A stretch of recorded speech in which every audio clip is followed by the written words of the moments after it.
And we're here today in our beautiful Kahila garden again. The last time I was here, I interviewed our brilliant administrator, Diane. And having done the most important person in our community, today I thought I would get our rabbi and chair together with us because we're looking forward to the Jewish New Year. So in a couple of weeks from now, it's going to be 5782.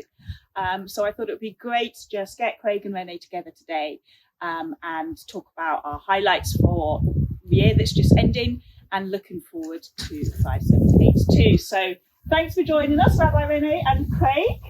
Hello, good to be here. Great. So Craig, let's start with you. So looking back over the year that's just come to an end, 5781, what have been your personal highlights? Yeah. So there's been a lot has happened since this time last year. I think I'll put them in three different groups. The first, I think I would say the technical triumph of the last 12 months as my first highlight. And within that, I can include everything that began this time last year, the High Holy Days. Yeah. A High Holy Days like no other that we've ever had, where we had, did all that preparation, had members coming in to do their recordings, and we were effectively produced we were a film studio. Mm-hmm. Yeah. And doing a live production on the High Holy Days. And I think that was a tremendous effort, a tremendous success for the team and for the community as well. I think they really... I mean, it was both special and strange, wasn't it? It was strange because we were in the synagogue building, basically in an empty hall, but we knew that we had literally a couple of hundred people watching online, so we really felt that as a community. So yeah.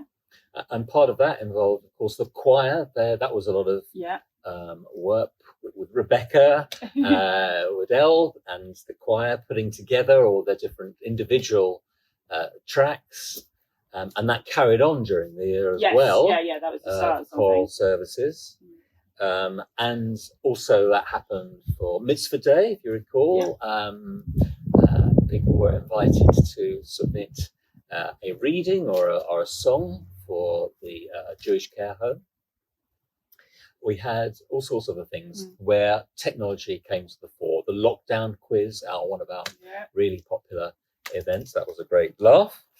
Beitenu managed to carry on all the way through. Thanks to the wonderful children and the teachers.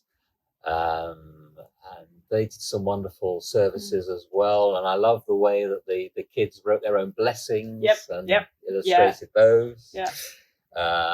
Festivals were celebrated in novel ways, particularly the Purim. And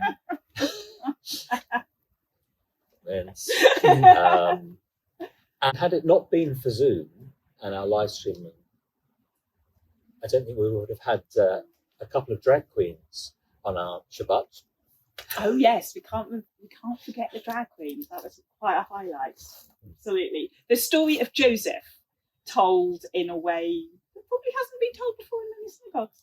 Not on Shabbat, anyway. Not on Shabbat, absolutely. Yeah. So there's the tech side, but there's also what happened afterwards. We were one of the first synagogues to actually reopen, and that was so refreshing to have people actually in the sanctuary.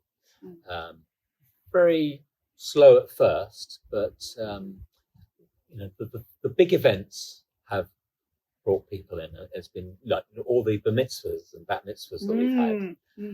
It's been a really great feeling, and the benefit of where we are now, Kahila Garden. We didn't fully appreciate how useful this would be at this time. Yeah, we're blessed, aren't we? Yeah. So how do you think that the community has developed and grown over the last year?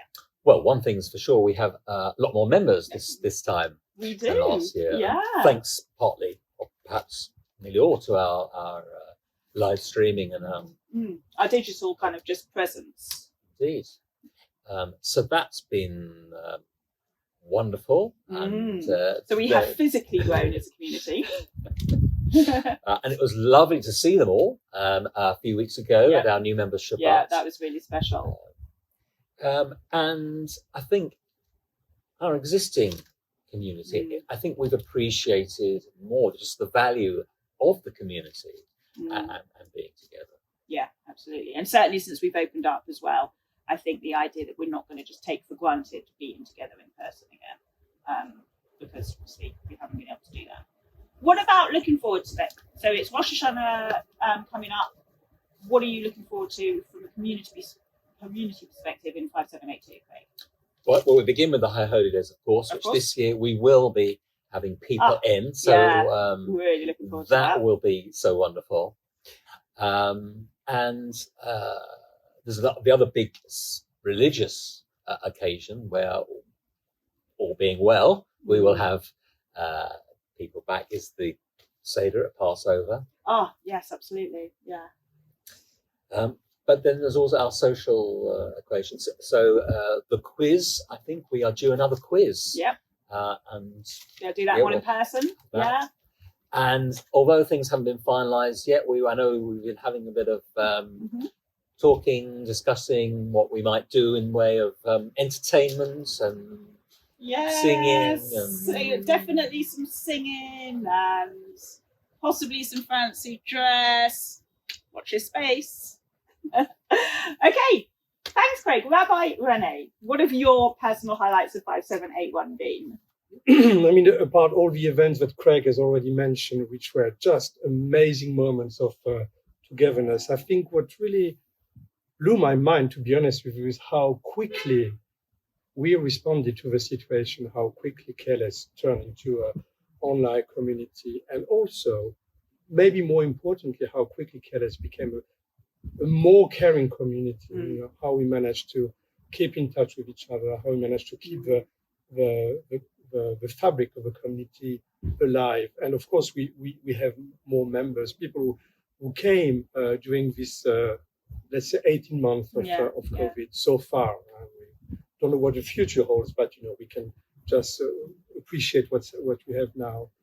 I also think that KLS has shown itself to be a very resilient community. The capacity to be there, here and now, and just do the work. And also, people like you, I mean, without the work you've been putting into the organization and the technology, which was just amazing.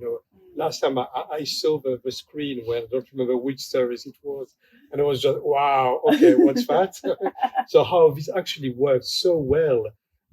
And I think it's like, all the good things at KLS, which were already there before, they became even more obvious. Yeah. I think in a time of crisis, when we have when there are cracks of things or weaknesses, they grow. But when you have strength and when we have good things, they grow as well. And I think KLS has shown that it's a very healthy community. And for me, it was such a pleasure to see that and to be part of this story, which was just great. Yeah, well, you're our main man, aren't you? You're the front man. We're behind the scenes, Craig and I, making it. It's a teamwork. It's really a teamwork. One person can't do everything. No, it's really working together. And something we've learned as well is that we all have a role to play. And of course, sometimes I wish more people would be involved, but that's another conversation. And it's not new. But we've been working together, hands in hand, and very well. I think it's. We're really blessed to have such a strong team. Do you think the community has sort of grown and developed spiritually over the last year? I think so. Yeah. In terms of, we're in the Kehila garden. Kehila means community. Yeah. And I think people have rediscovered how community is important. Yeah.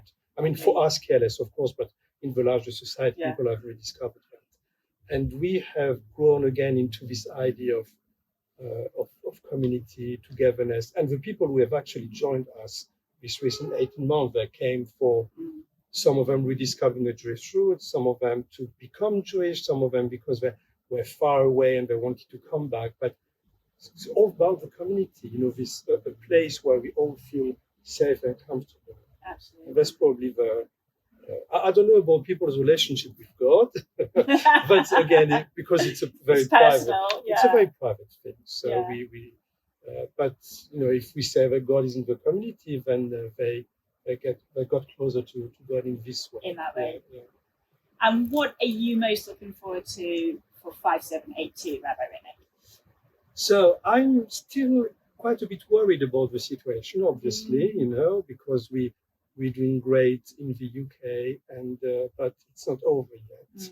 So we have very good signs that things are coming back to some sort of normal. So the energy that comes out of a group of people being together in one place, I knew about it and I felt it many, many times before, but I missed it. Yeah. I missed it when I was behind my screen, seeing my face all the time and not feeling this kind of, the energy. It's something very subtle, something we can't see, we can only feel. Yeah. So I'm really looking forward to experiencing this more and not taking things for granted. And I really hope that it's not only us, I really hope that the world together, tomorrow will be a bit different, more compassionate, more about human beings at the center, and more about finding all these values that bring us together, more important than anything else, because tackling COVID was a global effort, and people put everything they had into it. And so we can do it as a species, and hopefully we'll do the same with the climate change. It's something, if we want to do it, we can do it. And maybe that's one of the lessons we've learned. Together we can do things. That's a great way to wrap it up. Thank you both for joining me. It's Thank great. you. I'm really looking forward to 5782 as part of the community as well. Stay tuned. You can find us online on all the main social media platforms. Check out our website. Sign up for our bulletin if you want to receive a weekly bulletin letting us know, letting you know what's going on. And Shana Tova. Shana Tova. Shana Tova.